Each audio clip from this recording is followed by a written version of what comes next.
जय हिंद साथियों। आज हमारे साथ हैं जानी मानी एडवोकेट पल्लवी अवस्थी जी। आज मैं पूर्व सैनिकों से रिलेटेड बहुत सारी विसंगतियां हैं, उनमें से एक महत्वपूर्ण विसंगति पे चर्चा करूंगा मैडम के साथ। तो सबसे पहले मैं अपने सभी व्यूवर्स की तरफ से मैडम पल्लवी अवस्थी जी, आपका स्टूडियो में बहुत बहुत हार्दिक स्वागत करता हूं, अभिनंदन करता हूं। एक प्रो राटा पेंशन करके है, ये शब्द सुनने में आया। लेमन लैंग्वेज में हम समझना चाहेंगे आपसे, ये क्या है? ये अफसरों को ही क्यों मिलती थी, जेसीओ जवानों को क्यों नहीं मिलती थी, और अब जेसीओ जवानों को ये क्यों मिलती है? इसके पीछे क्या कारण हैं, और इसमें जेसीओ जवानों को दिलाने के लिए किसका सबसे बड़ा योगदान है जी? इस पे आप, मैं चाहूँगा कि सरल भाषा में, बहुत ही सिंपल लेमन लैंग्वेज में समझाने की मेरे व्यूवर्स को कोशिश करें। जी बिल्कुल, मैं कोशिश करती हूँ कि मेरी लैंग्वेज और भाषा सरल हो। बहुत सारे नोटिफिकेशंस थे, बहुत सारे सर्कुलर्स थे पहले 1986 से 87, उससे पहले के भी हैं बहुत सारे, बट जो हमने कोर्ट में चैलेंज करे थे 86, 87, 88, 95, ये सारे सर्कुलर प्रोरेटा पेंशन की बात करते थे, बट ओनली कमीशन्ड ऑफिसर्स, कि जो भी कमीशन्ड ऑफिसर 10 साल सर्विस करके किसी भी पीएसयू में, सीपीएससी में, किसी भी गवर्नमेंट स्टेट और सेंटर दोनों में अगर वो एब्जॉर्ब हो जाता है with proper channel after permission लेने के बाद डिपार्टमेंट से, तो उसको प्रोरेटा पेंशन मिलता था, उन ऑफिसर्स को प्रोरेटा पेंशन मिलता था। हमने कोशिश की कि ये जो बेनिफिट है प्रोरेटा पेंशन का, ये जवानों को भी मिलना चाहिए, क्योंकि आपके जवानों के लिए भी प्रावधान है आपके रेगुलेशंस में और आपके एएफओज में, आर्मी ऑर्डर्स में, कि वो भी आपसे परमिशन लेके बाहर जा सकते हैं उनके अपने बेटरमेंट के लिए, अपने कैरियर प्रोग्रेशन के लिए। 2016 में गोविंद कुमार श्रीवास्तव का हमने केस फाइल किया, जिसमें मैंने 1987 की पॉलिसी जो थी, जो सर्कुलर था, उसको चैलेंज किया।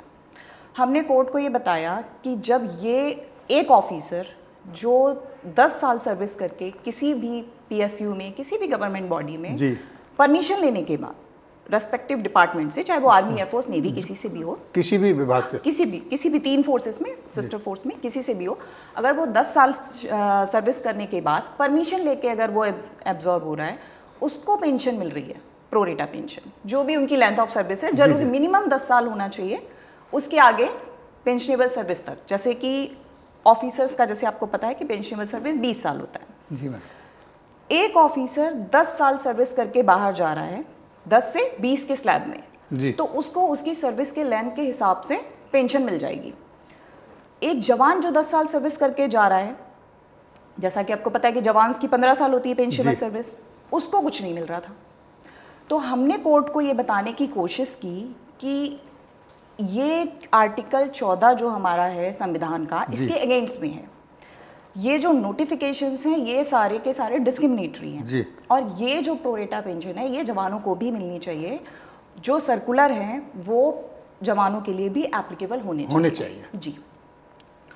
2016 से 2019 तक केस हमारा चला, काफ़ी बार बहस हुई, बेंचेस बदली, जजेस बदले, जैसा कि नॉर्मल होता है हमारे कोर्ट्स में। जी। फाइनली 2019 में जजमेंट आई गोविंद कुमार श्रीवास्तव की, जो कि एक बहुत लैंडमार्क जजमेंट है अक्रॉस द कंट्री। ये पहली जजमेंट थी प्रोरेटा पेंशन पे। इससे पहले बहुत सारे आपको डिसमिसल के जजमेंट्स मिलेंगे, जिसमें कि प्रोरेटा पेंशन पे किसी भी कोर्ट ने एग्री नहीं किया था। इनफैक्ट आर्म फोर्सेस ट्राइब्यूनल में भी केसेस गए थे, और डिफरेंट हाई कोर्ट्स में भी केसेस हुए थे ये।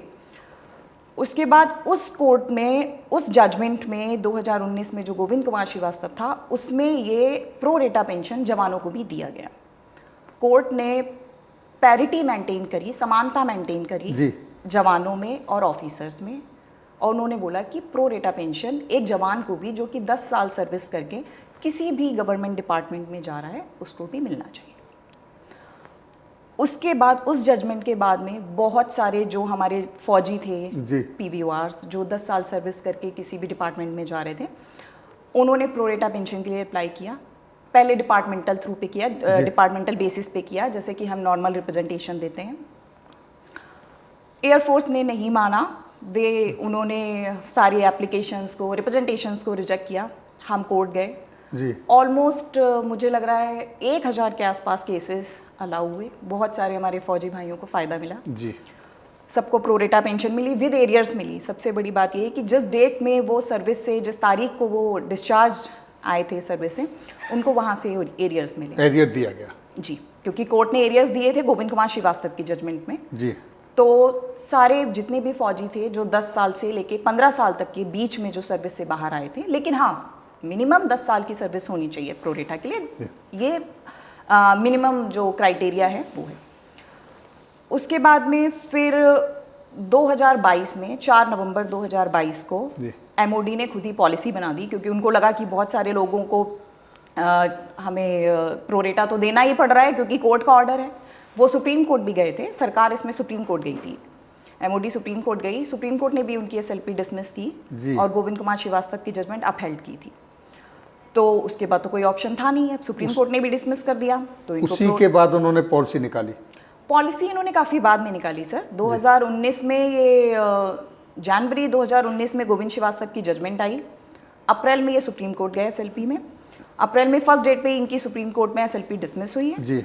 और उसके बाद से फिर हमने बहुत सारे केसेस टेकअप किए, वो सारे केसेस अलाउ होते रहे कोर्ट में, हाई कोर्ट ने सारे केसेस अलाउ किए। उसके बाद पॉलिसी जो इन्होंने फ्रेम की है वो की है 4 नवंबर 2022 को। 22 से। हाँ जी।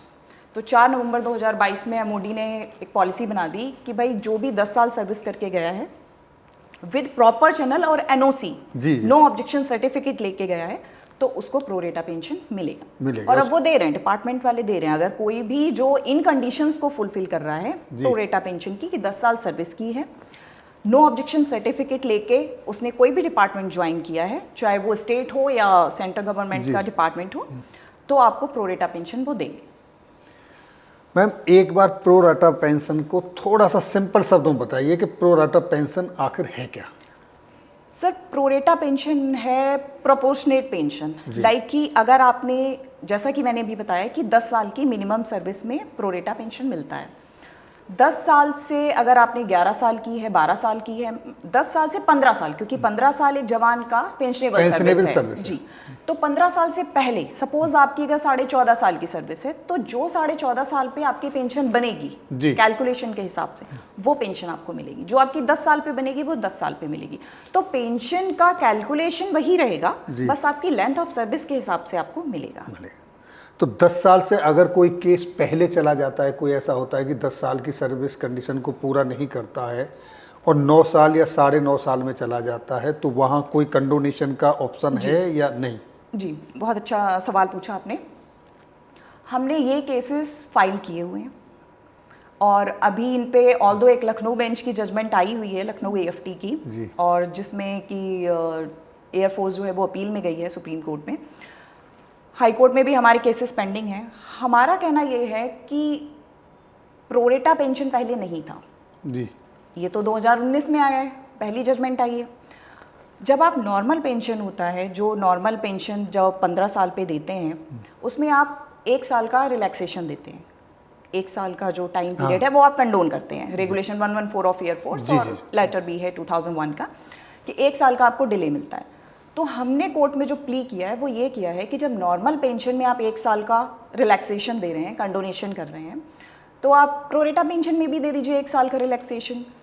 तो कोर्ट, और एक आप राइडर लगा दीजिए। हम ये नहीं कह रहे हैं कि कल को हो सकता है 5 साल वाले भी बोलें, 4 साल वाले भी बोलें कि हमने किया है, लेकिन जो अब कोर्ट का ये ऑब्जर्वेशन था जब ये केस हमने फाइल किए थे लेस देन 10 वाले, जैसा कि आपने बोला, अगर किसी बंदे ने अप्लाई किया है, सपोज उसका 10 साल में 10 दिन कम थे, उसकी एनओसी नो ऑब्जेक्शन सर्टिफिकेट उसका क्लियर हो गया 10 दिन पहले, तो आप उसको प्रोरेटा पेंशन नहीं देंगे क्योंकि उसका एनओसी 10 साल से पहले का है, 10 दिन पहले का है, 10 दिन पहले का है। और वही अगर अप्रूवल में उसकी एनओसी 10 दिन एक्स्ट्रा लग जाते, वो 10 साल कंप्लीट कर लेता, 10 साल 1 दिन भी कर लेता, तो उसको प्रोरेटा पेंशन मिल जाता जी।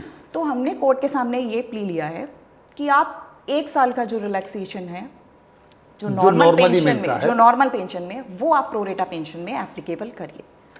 और जहाँ तक है, आई एम वेरी होपफुल, मुझे ऐसी आशा है कि हमें उसमें सक्सेस जरूर मिलेगी जी। ऑल्दो डिपार्टमेंट सुप्रीम कोर्ट गया हुआ है, सो लेट्स सी वहाँ क्या होता है, but I am very much hopeful क्योंकि हमारे ग्राउंड्स बहुत अलग हैं, बहुत स्ट्रॉन्ग हैं, सॉलिड हैं, तो I am very much hopeful कि जो 10 से कम है बट 9+ हैं, वो जी। 1 साल का जो डिले है उसको कोर्ट उनको जरूर से benefit condone करे, मिलेगा। उनको बेनिफिट मिलेगा। तो साथियों, अभी आपने जो मैं कहूँ एडवोकेट डिफेंस पर्सनल के वेलफेयर के लिए एक के बाद एक अनेकों केस लड़ रही हैं मैम पल्लवी अवस्थी जी, आपने उनको सुना और आप आए मैम, आपने बहुत अच्छे सरल भाषा में समझाया, क्योंकि बहुत सारे जवानों को ये पता भी नहीं होता है कि इस प्रो राटा टर्म्स का मीनिंग क्या है, जी। वो जागरूक नहीं हैं। दूसरा, गवर्नमेंट की ऐसी कोई पॉलिसी या नीति नहीं है कि इस तरह के वेलफेयर से रिलेटेड जितने भी लेटर्स या कोई सर्कुलर जारी होते हैं जी। तो उन तक पहुंच जाए। जी, यहाँ बड़ी कमी है कि उनके पास ये इन्फॉर्मेशन नहीं पहुंचती नहीं है। पहुँचती। कई बार होता है कि किसी CHD में कहीं कोई नोटिस बोर्ड पे लगा देते हैं, कभी ECHS में कहीं लगा देते हैं, लेकिन ये सबको नहीं मिलता है। तो आपके बहुमूल्य सुझाव के लिए बहुत बहुत धन्यवाद। Thank you. और फिर मैं रिक्वेस्ट करूंगा आपसे एक बार पुणे कभी बुलाने के लिए। जी जी, एकदम। Thank you. Okay, thank you ma'am.